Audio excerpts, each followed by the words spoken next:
Hello everyone, and welcome back to the SNES in Chronological Order, the series where I play every Super Nintendo game in US release order and tell you if I think they're still worth playing today. In the last episode we played some video games.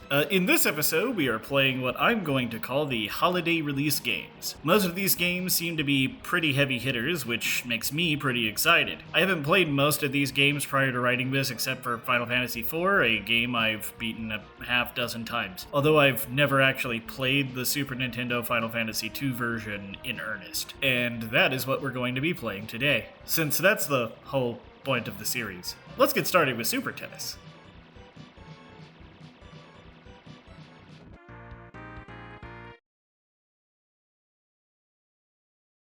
I was gonna write a very unfair review of Super Tennis. Let me be clear, I didn't have a good time the hour I was playing. Honestly, I was very tired of the game by the end of the play session. But this game's super accessible being on the Switch Super Nintendo app, and is worth playing if you're interested in playing an old tennis game, at least for a bit. But my mistake was not reading the manual enough. I think I'm going to need to start having a rule where I fully read the manual for every game before I play them now, as opposed to just getting a gist of the controls. So I only read the controls before I played. I played a single match I forgot to press record on, and lost badly. I then proceeded to play through a circuit, the game's version of a season mode, and lost every match I played. Although I did bring one to tiebreakers. I was super mad at the game because I was just losing tennis matches for an hour, but it turns out there were just several game mechanics that existed and were explained in the manual that I was simply not aware of while I was playing. Each character in the game has their own traits, and had I looked at the end of the manual, I'd have known that and could have picked a character based on their traits, as opposed to just picking a name I liked. See, I just thought they were names, like you could pick a name that you identified with or something. I didn't understand that the characters were actually characters with stats. In the circuit mode, playing tournaments in succession exhausts your character, and their performance diminishes for every successive tournament you enter until you take a break, which means I played with an exhausted character most of the time I played this game. And probably explains why I was unhappy with my character's performance after the first tournament. This is explained in the manual. I still have legitimate criticisms of this game, though. I don't love the depth perception, and the matches felt a little bit too long, and I was only playing the shortest versions of matches since I didn't win. As you progress through a tournament, the matches get longer. There also isn't much variety here, besides 3 materials of court, and there's no real variation in play anywhere. There's no power-ups or anything. There's no RPG mechanics to make your character better. It's just you're playing tennis with the character you picked on a court determined by where the tournament is. The only progression system I'm aware of is the point system in tournaments. As you play tournaments, you get points, and I assume as you get more points, if you get enough points, you can enter a later tournament in the game. But obviously an hour and doing very poorly, I wasn't able to actually experience that. Also, just a side note, the passwords for saving your progress are way too long. Save states exist and everything, but if you were trying to play this on real hardware, I imagine this would be a nightmare. Ultimately, I still think this is another early feature-light sports game, but I do think it's good, just not really for me. If I did know how the game worked when I played, I don't think that would have actually changed my evaluation much.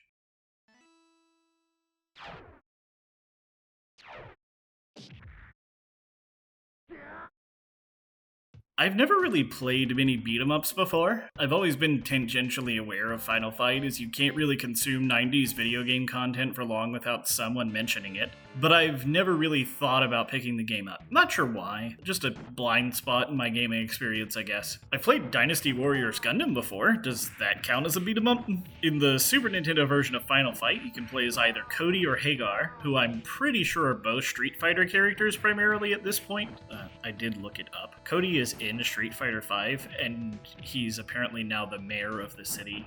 In this game, Hagar is the mayor of the city, so I assume he's the mayor of the city now. He also has a Hagar costume, so I assume this statement that I made is accurate.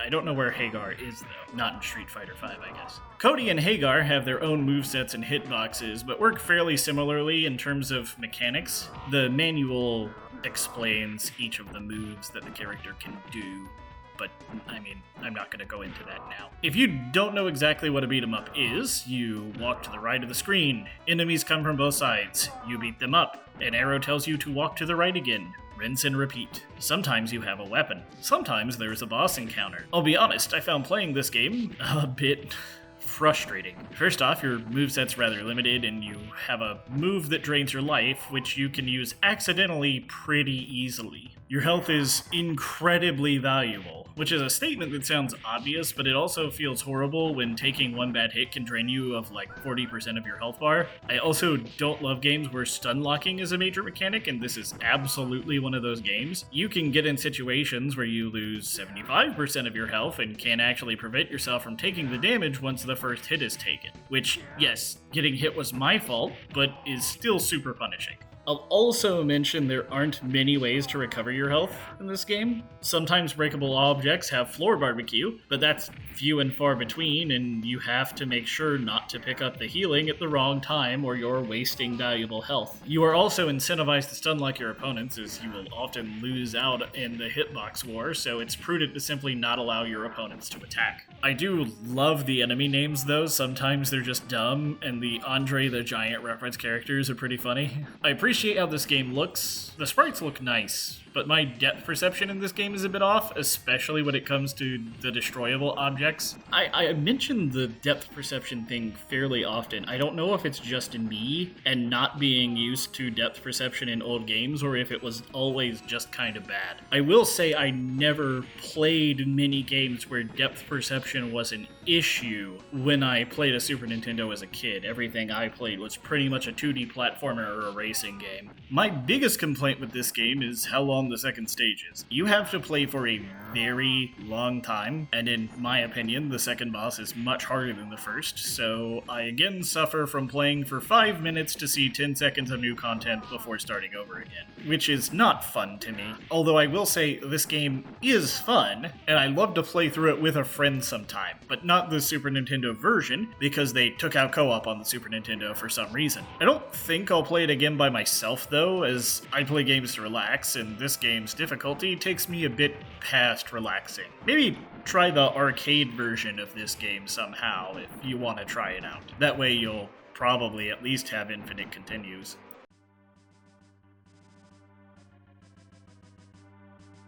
Speaking of relaxing, say hello to one of my favorite video games ever. I only ever played the Super Nintendo version once in 1999, though. Final Fantasy IV was originally released as Final Fantasy II in the US, hence the title screen you just saw. If you're watching this video and somehow haven't heard this story 100 times, the original Final Fantasy II and III were never localized to the United States in their original forms for the NES. So instead of just calling this game its actual name, Square simply pretended the real Final Fantasy II and III didn't exist, at least in America. Then they proceeded to never call this game Final Fantasy II again after they remade Final Fantasy IV a dozen times. The beginning of this game is slow. There's a lot of text and exploration to be done here if you've got the patience for it, and a bunch of hidden items, which if you're actually watching the video, you've seen me accessing the hidden items in the town of Baron that I remembered. To summarize the introductory plot of the game, Cecil, the main character, is a military leader for the country of Baron. Baron's king appears to have gotten a bit power-hungry and started to use Cecil and his airship unit he leads to start attacking innocent people and gathering crystals, which are powerful items in the Final Fantasy universes. Cecil communicates he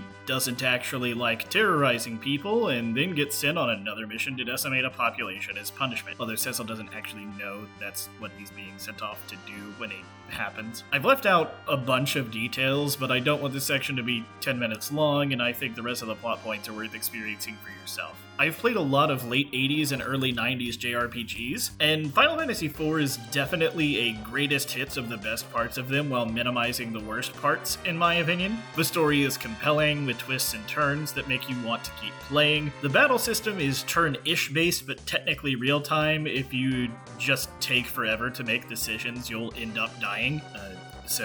Side note, I'm actually not sure if you can put the ATB, the active time battle system, that's what this battle system is called, on wait. meaning that it pauses while you're in the menu in the Super Nintendo version. I didn't look into it that hard, but I think you can in some other versions, more versions that you're more likely to be playing than the Super Nintendo version. So don't worry about it unless you are playing this game specifically. I love the characters, their abilities are cool, and the hardest enemies are varied and take different strategies to beat. I've listened to the music for 20 years without ever getting tired of it. I've beaten this game like 6 times. You should play it. Not the Super Nintendo version though, as this translation from what I've seen is pretty rough.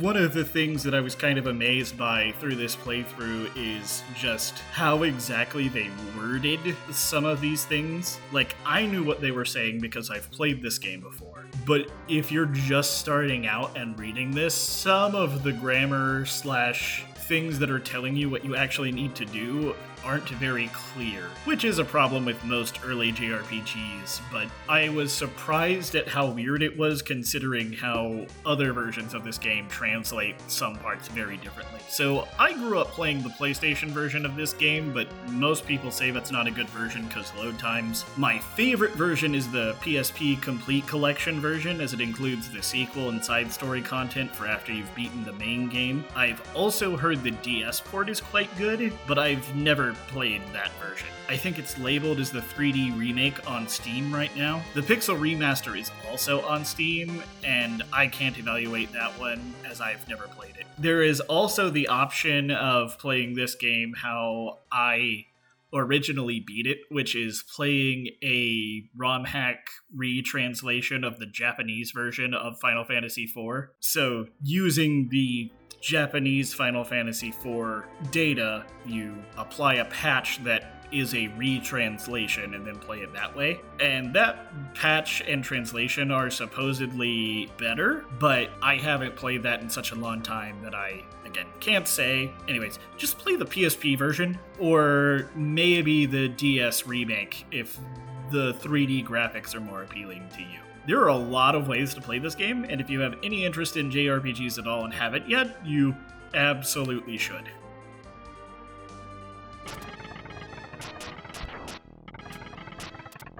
Super Ghouls and Ghosts is a notoriously difficult game. I managed to play it for 15 minutes before I had to walk away from it. The graphics look great, the music is great, the controls make perfect sense. I find this game impossible to enjoy. If you wonder why, it's because of stuff like this. If this video gets 50 likes, I will stream myself playing this game for a real hour on the default difficulty, which is normal with 3 lives. For context, most of the time I played this game on easy with 7 lives. I didn't actually get much farther. If this video gets 1,000 likes, I'll stream playing it for 12 hours. I'm setting these numbers because I think they will never happen. Next game.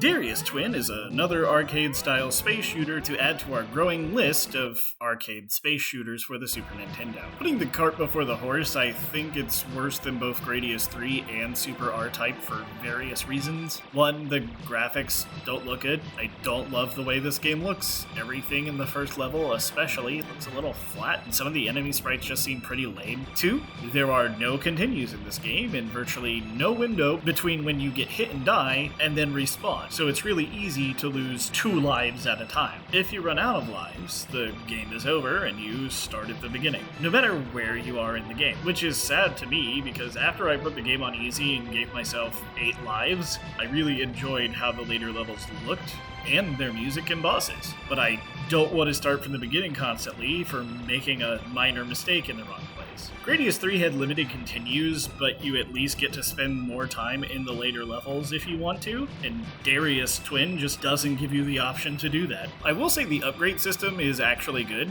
and you don't lose your upgrades when you die, which I think would make this game unplayable for me, but we've already covered better looking, sounding, and playing arcade shooters in this series. I don't think you have any reason to pick this one up, with the caveat that this game has a 2-player co-op mode that I wasn't able to try out. It may be fun to pick this game up with a friend so you can suffer together. I will add, I've played a Darius Burst arcade game, which is definitely related to this, that I thoroughly enjoyed at my local arcade. So maybe try that out if these aesthetics are interesting to you. I think that's a much better game.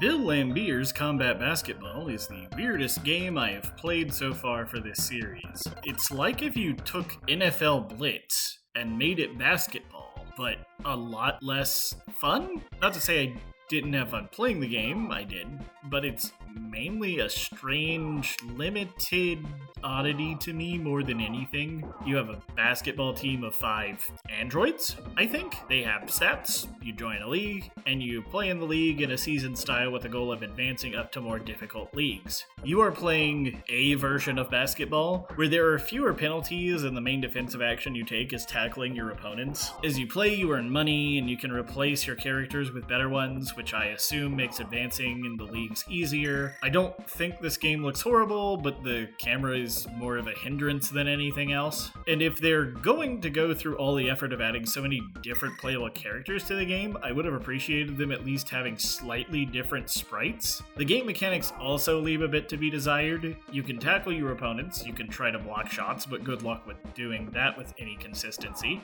On offense, you can pass the ball, but all that does is throw the ball where your character is facing. There's no real tracking for your characters in front of your character. If you want to throw the ball down the court, you have to aim and hope for a Hail Mary that works. And it probably won't, because the AI won't have brought the character you're trying to pass to in from out of bounds yet before the ball flies past them. Shooting the ball is very annoying too. The AI seems to be able to instantaneously shoot under their net and score very consistently. My character's never even managed a layup most of the time. I'm sure this is due to the character stats and they want you to feel progression, yada yada, which I get, but I'm gonna be salty about the fact that these androids that only exist to play basketball are worse than I would be literally right now at playing basketball. Anyways, I mostly had fun with this game, but ended up getting bored towards the end of my session.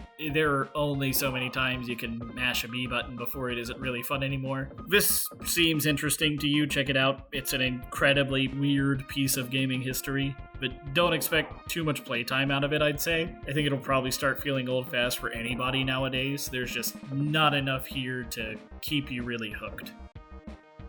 Hello again, everyone. Post-video Buck here. That was a fun episode.